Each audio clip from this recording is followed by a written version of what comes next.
Commissioner Steiner. Thank you, Mr. Chairman.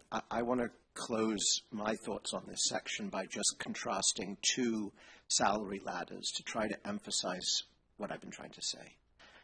The superintendent in Baltimore has come before the board, the state board, and acknowledged that there are serious issues with the Baltimore ladder.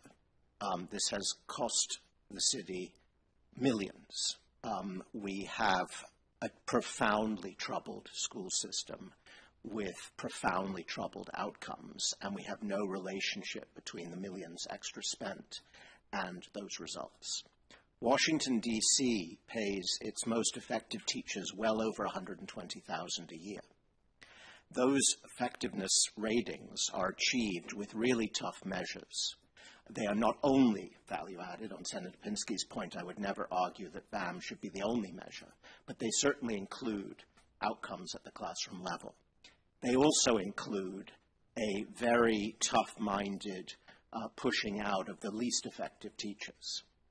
The contrast between those two could hardly be more marked. Washington, D.C. had the highest growth in NAPE of any city in the United States in the last couple of iterations.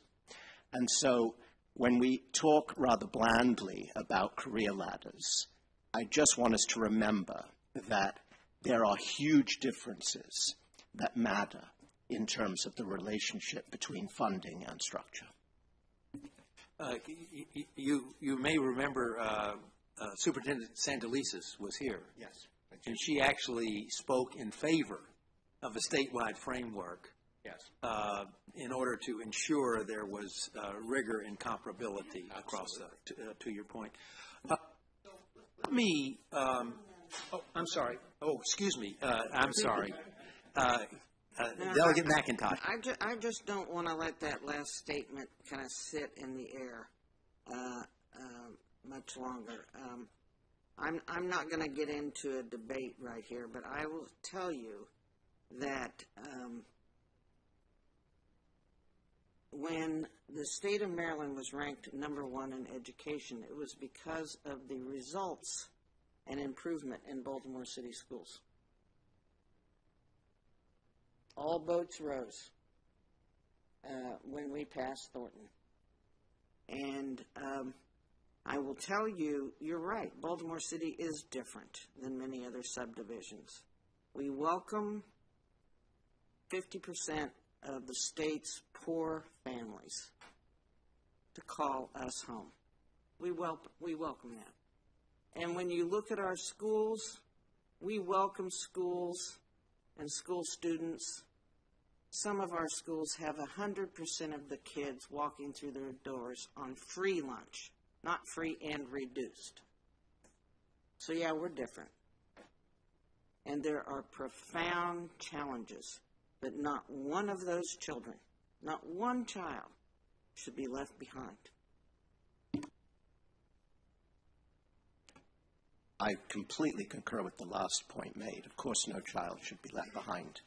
I would point out that Washington, D.C. has its share of some of the exactly the same children, not as many, but they have schools that are absolutely parallel. Secondly, the reason that this state was ranked so high on its NAPE results, sadly and tragically, because it sent a lot of the wrong messages, was because it excluded a very high percentage of its special needs and L students, so much so that it was completely out of comparison with all other states in the United States. The inner city poor represent a moral and political challenge to all of us, all of us.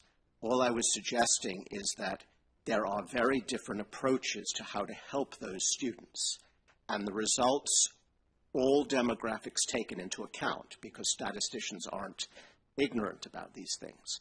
The results for the poor students in Washington, D.C. have been remarkable. We still struggle very deeply with our very poor students, and it is our primary responsibility to help those students. I will take many schools in Baltimore City who are having the same results or better. And they exist. And, you know, the truth of the matter is Probably the number one ingredient in those schools is the principal, quite frankly. But I will tell you that Baltimore City and other poor jurisdictions in the state, not just Baltimore City, have incredible needs. I agree. And we have, I think, failed, as we know, through the data that has been delivered to this commission, in closing the gap in adequacy in funding of these school districts. That's what we're here for. And we have failed as a state to close that gap. Prince George's, number one. Baltimore City, number two, and other more rural counties to follow. But I will tell you that there are many schools producing great students in Baltimore City, equal to Washington, D.C., that does not have the concentrations of poverty that Baltimore City has.